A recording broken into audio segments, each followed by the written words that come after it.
Well, hello once again.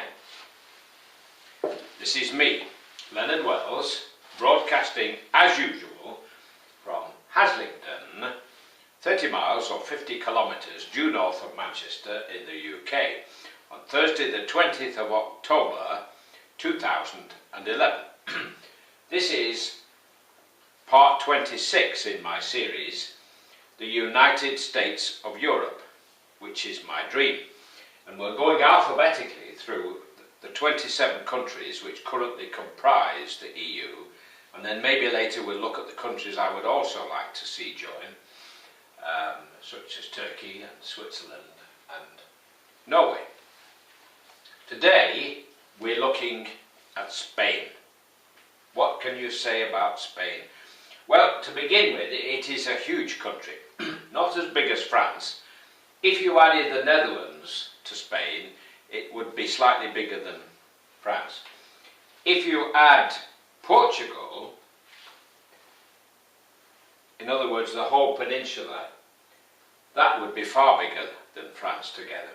So not quite as big as France. And in terms of population, 45 million, where France has 62. France has the same population as the UK, but is more than twice the size. Quite a bit more than twice the size, so very sparsely populated compared to the UK.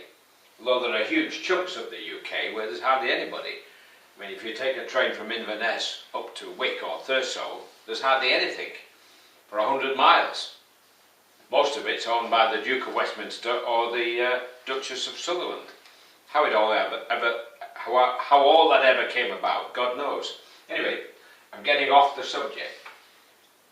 Situated where it is, of course, it was heavily influenced by the Mediterranean.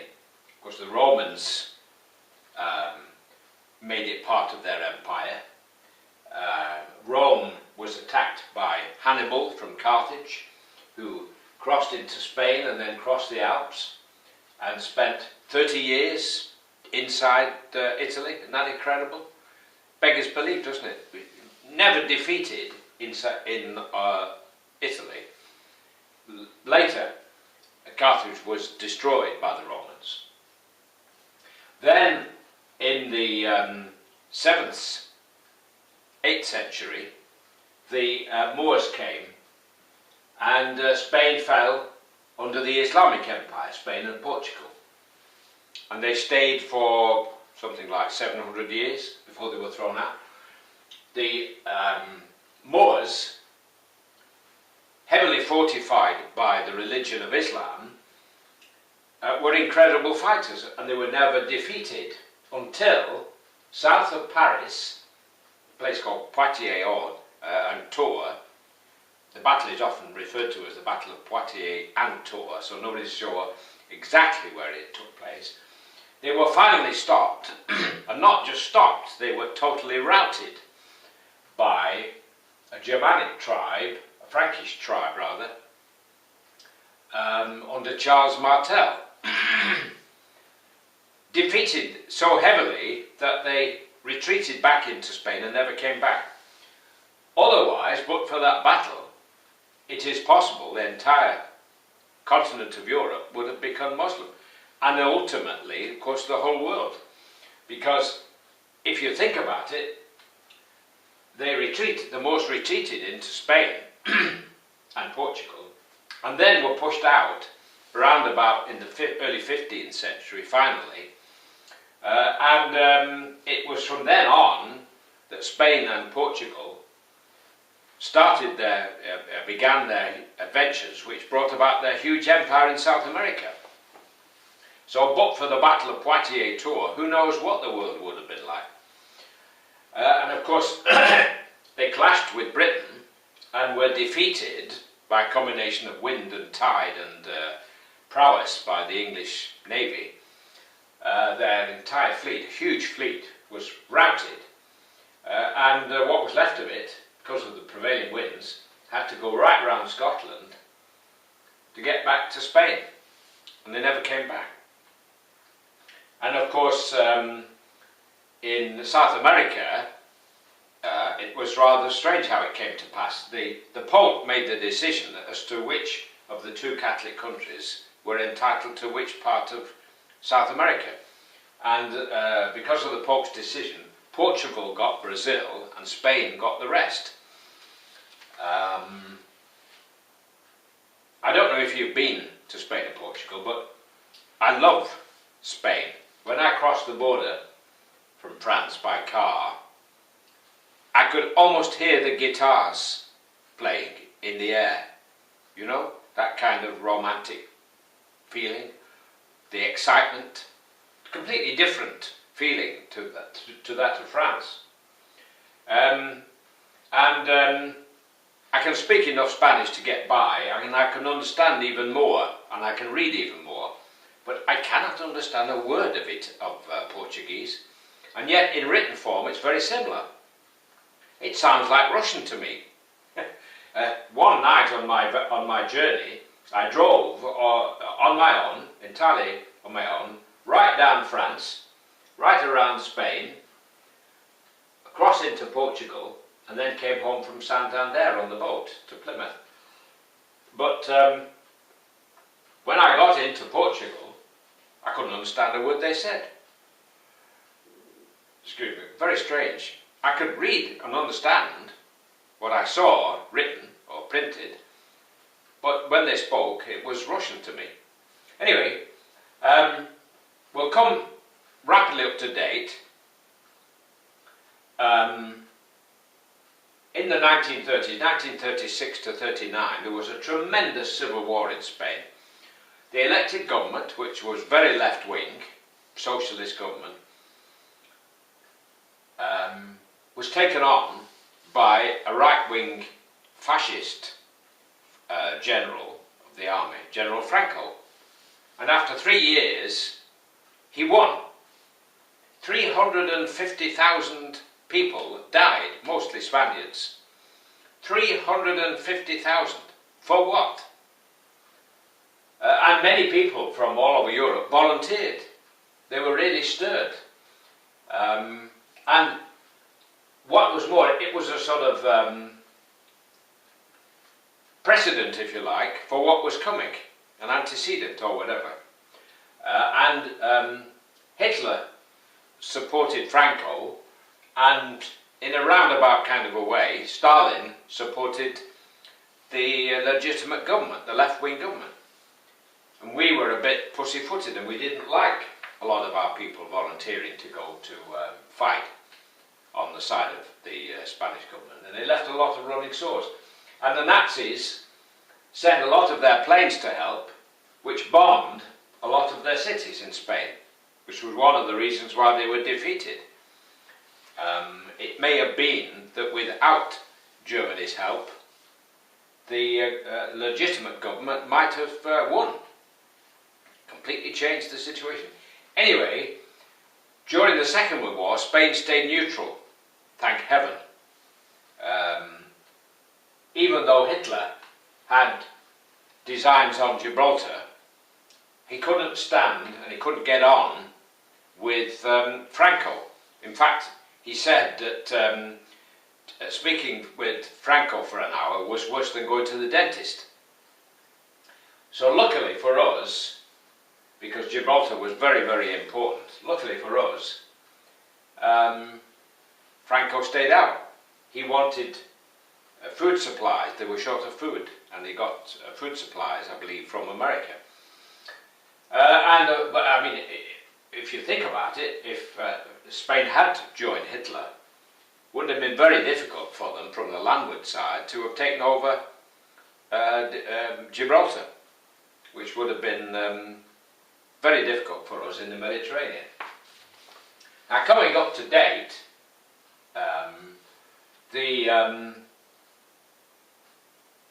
Spain, of course, is in the EU.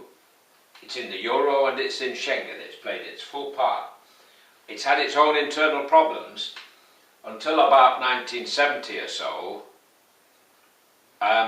It was a dictatorship, and then it threw it off, and Now, it's a fully democratic country. I believe it still has a king.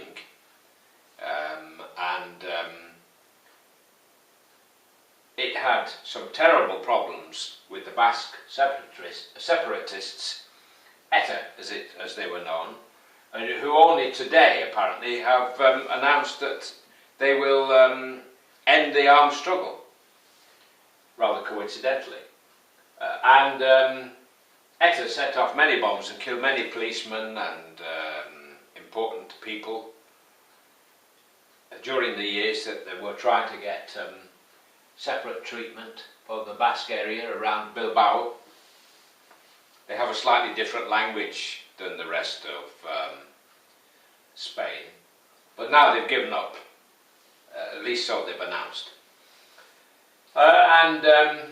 Spain has about 20% unemployment at the moment. Very difficult situation. I'll just give you a few basic facts about Spain, because I'm waffling on here, and you might think I'm going to be here all night if I don't stop soon. So excuse me.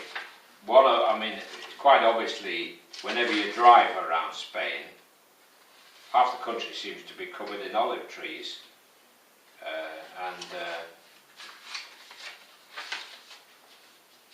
which would indicate that they grow olives, and of course they grow a lot. They grow grapevines. A lot of wine is produced. Port and sherry is produced in Spain. So here we go. Main exports, doesn't mention wine after all that. Would have thought sherry was one of the main exports. Anyway, transport equipment and agricultural products. Well, I suppose that covers wine. Major languages: Spanish, Castilian, Catalan and its variant Valencian, Gallego, Galician, and Basque. It's called Euskera. Major religion: Christianity, Catholic of course. Population 45 million. Capital Madrid, and Madrid has roughly 6.2 million people. And Madrid is right in the centre of this huge country, and it's freezing in winter and scorching hot in the summer. As far as I understand the statistics, there are some 800,000 British people who own property in Spain, because everybody went to buy cheap houses in Spain where they were guaranteed sun. Personally, I don't like it hot, so I didn't buy a property there, but there are some beautiful, beautiful properties in Spain with swimming pools and you name it. If you've got money, it's a lovely country to live in. Although some friends of mine from Saudi Arabia were very impressed by the food. For some reason they prefer Italy. So there you have it. Everybody's a little bit worried about Greece with its financial problems, and they're also worried about Spain and Portugal and Ireland. I believe we will weather the storm. The human race has these ups and downs from time to time. If we can bring off a United States of Europe with a president of the United States of Europe, like the president of the USA, you think about it, the GDP of the present 27 countries of the EU is almost equal to that of the United States and China combined. It dwarfs either of them, but nobody ever tells you that. You always get the impression that China is a huge economy, far outstripping ours. Well, it definitely isn't.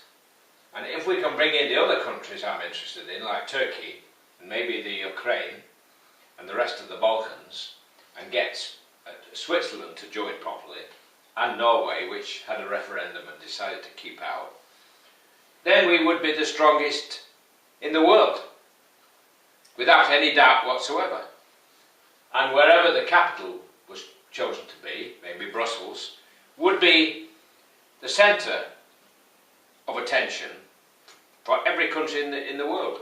And as far as I understand it, many people look to Europe as an example rather than the United States, because the United States has got a reputation particularly amongst the Muslims, of a land where pornography is rife, the films are full of violence and bad language. I mean, the Americans have introduced some terrible language through their films into the West. Now, when I was a boy, we used to go to the cinema a lot, and most of the films were from Hollywood. And until well into the 60s, you hardly ever heard a single swear word in the American films. And there was definitely no sex. Now, what the hell has changed? When you see the American films today, you think they invented sex. Anyway, I'm getting sidetracked slightly. I'm going to close now. The next country on the list for my attention will be Sweden. Huge country in Scandinavia. So there you have it. God bless, while it's still legal in the UK to say God bless. Take care. Bye for now.